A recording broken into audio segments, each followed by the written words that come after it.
Good afternoon, I'm Herman Green with the Midday News. A special welcome to those of you watching on onespotmedia.com. A reminder as well that you can download our One Spot Media app from the Google Play Store or the App Store. That's the number 1, followed by the word Spot Media. The Office of the Contractor General, OCG, has commenced hearings into the contract awarded to O'Brien's International Car Sales and Rentals for the purchase of used motor vehicles for the Jamaica Constabulary Force. The hearing started last week. Contractor General Dirk Harrison this morning confirmed that the Permanent Secretary in the Ministry of National Security, Diane McIntosh, was summoned to the OCG last week to answer questions. The operator of O'Brien's International and his attorney, Abe Abdu, also appeared before the Contractor General. The OCG is investigating the $426 million contract after O'Brien's International failed to deliver the vehicles under the contract with the Ministry of National Security. The company was contracted to deliver 200 vehicles. 30 vehicles have been delivered, with another 66 said to be on the wharves to be cleared. The government has since called for the $42 million performance bond of O'Brien's. And National Security Minister Robert Montague is insisting that his ministry has implemented the necessary measures to tackle crime and the increase in mobility of the force despite the motor vehicle debacle with O'Brien's International. In a full-page advertisement, Minister Montague defended his ministry in providing the necessary training and equipment to members of the security forces for 2017. Minister Montague argued that 80 pre-owned motor cars and 16 pickups have been acquired and handed over to the force to boost mobility. 25 SUVs have been acquired for the JCF's divisional and area supervisors. 114 police patrol vehicles have been repaired under Operation Quick Fix. Minister Montague pointed out that 3,000 vests, 3,500 helmets, boots, bikes and other equipment have been purchased for the JCF over the year. 161 police stations and 2 dormitories have been repaired to improve accommodation for cops. 31 dogs, 24 from Colombia and 7 from the United States have been acquired by the ministry. He said CCTV cameras have been installed in Kingston, Mandeville, May Pen, Clarendon, Ocho St. Anne and Montego Bay as part of the crime-fighting apparatus. The U.S. Treasury has imposed sanctions on Jamaica-based Islamic cleric Abdullah Ibrahim El Faisal for suspected links with the Islamic State terrorist group. The statement yesterday by the U.S. Department of Treasury said Faisal has been added to the specially designated global terrorist list for providing recruitment services to the Islamic State and influencing people to carry out terror attacks. The sanctions prohibit U.S. companies and Americans from doing business with Faisal, blocked his assets in the U.S., and placed him as a high-profile target for law enforcement worldwide. He said the designation will help deter Faisal's global following and prevent U.S. persons from supporting him in any manner. Another warning has come that the crime situation in St. James is spiraling out of control, with the parish recording 311 murders since the start of the year. St. James West Central Member of Parliament Marlene Malahoo Fort raised the issue yesterday during her contribution to the constituency debate in the House of Representatives. Her constituency comprises several crime-plagued communities. Mr. Speaker, right now in St. James, unspeakable evil. And we hear about it in the news. But as a Member of Parliament, I have had to go and visit the victims. Not too long ago, the Honourable Prime Minister accompanied me to one constituent who was mourning the death of her daughter, brutally gunned down in the most brazen circumstances. Mr. Speaker, we cannot continue to have this happening in the West. Renewed calls from the local government ministry for outstanding property tax payments to be paid up, especially from those earning from the tourism industry. Regional coordinator at the local government property unit, Brian Roden, made the comment at a recent luncheon in St. Anne. TVJ's Shamela Mitchell reports. St. Mary, St. Anne, Trelawney, St. James and Westmoreland are all favorite tourist destinations for the thousands of visitors who come to the island on vacation. But although those parishes are favorites to these tourists, right now it is not for the local government property tax unit. One of the regional coordinators, Brian Roden, says those parishes need to improve on paying their property taxes. The property tax compliance rate for these regions are as follows. For Portland, 42.7%. St. Mary, 48%. St. Anne, 42.4%. Trelawney, 44.9%. St. James, 44.1%. Hanover, 50.7%, Westmoreland, 44.9%. The minimum target for the 2017-2018 tax year is over $9.6 million. Property tax as at April 2017, April 1st, 2017, stood at over $16.9 billion. That is before we add the amount for the 2017-18 tax year. An obligation of $11.6 billion was added. Meanwhile, Mr. Roden says if the country is to fully reap the benefits, the property tax regime must be strengthened and compliance increased. The immobility of property reduces this regional competition and ensures that revenues stay within the jurisdiction and shields the country to some extent from external shocks. Overall, the combined benefits of the property tax motivate us to cautiously suggest increased reliance on this tax instrument. Shamela Mitchell, TVJ News.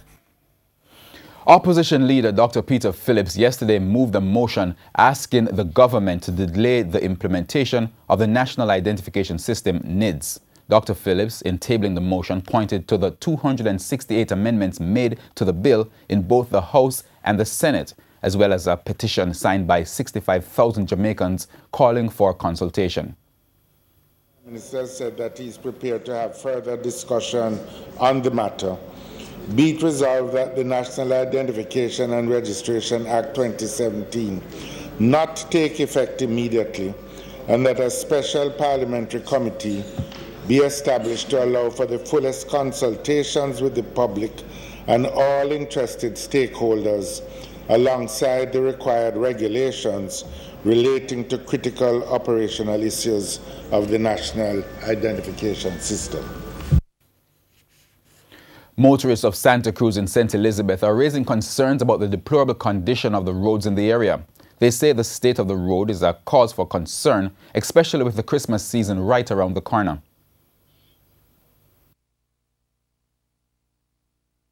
You can't say the vegan market, man. Too bad. Whole. Can't tell them how to empty the council them. They're not right. Yes, they should fix it before it becomes a one-way. And it's going to be packed with traffic coming in this holiday. In maybe in another 2 weeks' time, it's supposed to be turned into a one-way. So it's going to be a hazard having this pothole on the street, hindering people from having smooth drive and smooth movement, and get from one business place to another. Several pedestrians also argued that the poor condition contributes to the frequent accidents in the area. Apart from the state of the roads, commuters are also concerned about this intersection, Retirement Road and Wanstead Road, where the stoplights are not working. Very dangerous. It need this light, and nobody not waiting on nobody. Police come here and told them that they must wait for the man that going down there. And nobody don't want to wait. So I have to give them ticket. TVJ News understands that the Santa Cruz main road will be changed to a one-way route to facilitate traffic during the Christmas season. However, motorists and pedestrians are appealing to the relevant authorities to fix the road and stoplight before the Christmas rush. Residents in Upper Fair Prospects, Portland are calling on their elected representative to fix a drain within their community, which they say is causing them to lose livestock and farm produce. The residents say the recent rains in the parish have highlighted the problem as the improper drainage is costing them. In June, I buy 75 chicken and put in, and do the big rain and that, we lose the 75 gone. Me go back and me buy 75 more. And in a minute, the 75, we don't get one out of all the chicken. One resident says he's considering taking legal action against the municipal corporation because of the damage to his lands. The councillor was here, and I make a report on him pertaining towards it. And they don't give me a good reply, you know, so therefore, you know, I still said, well, the most about it, then this thing is going to end up with the law, with the Parish Council, because they think they can just come through and go through my property like that, and it can't be so. Calling for an urgent fix before more damage is done. I don't want them get rid of it for me, because the flood out, me can't take the flood out. Me can't take flood out now, because me a big woman now, me can't flood out. Me don't have nowhere to run go. So me would like them fix it for me. Councillor for the Ferry Hill Division, Deron Wood, says work for the drain is in the pipeline. The drain that she talks about, we cleaned that drain a couple months ago, and since the heavy rain over the last 3-4 weeks, the drain has blocked again. I have put it on my Christmas program for it to clean, and by the end of this week we should start cleaning drain, and that one is included into it. And time now for a look at what's coming up this evening in the Health Report. In the next edition of the Health Report, we look at bariatric surgery. The problem with bariatric surgery, especially when it's done laparoscopically or through keyhole surgery, is that the equipment is expensive. So it may cost, depending on the institution where you go, upwards of 700,000 to a few million. That's the Health Report this evening in Primetime News. And now for today's healthy living tip. After bariatric or weight loss surgery, don't drink fluids immediately, before, during or after your meal. Keep your follow-up visits with your surgeon. Don't stop taking medications without your surgeon's approval. Exercise and stay hydrated. We go on to sports. Almost 3 years after his last international game against Zimbabwe, Nikita Miller has been called up to the West Indies one-day international squad for their 2-match series against New Zealand starting on December 20. More from Renardo Brown. Many persons felt the left-arm spinner Nikita Miller was still on the radar of the West Indies selectors, with his last match for the Caribbean side coming in early 2015. So when his name popped up among a 15-member ODI squad for the 3-match series against New Zealand, it was almost like waiting on 99 and being bowled a full toss. It's a great feeling. It's always a great feeling when you're asked to represent the West Indies, the region. It's a proud region, and you know, we're proud of our cricket, and I'm no different.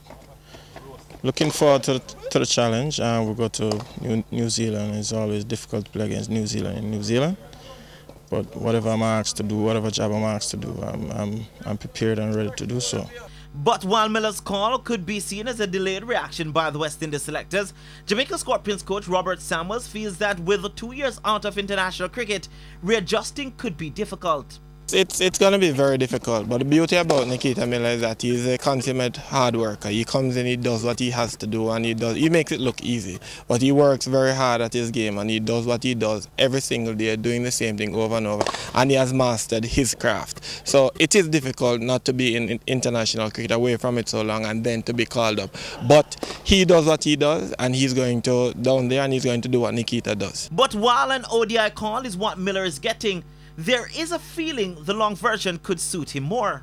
I would still love it to be the test match series and not the one-day series, because in my opinion I believe Nikita is a better test match bowler than a limited over bowler, but he keeps getting the limited over pick, so he's going there, and good luck to him. I hope he does his very best, and I hope his best is good enough. I'm a servant of the game, and whenever I'm called upon to do a job, I'm always ready and proud to do that job. So if it is, I'm still playing, I'm not retired.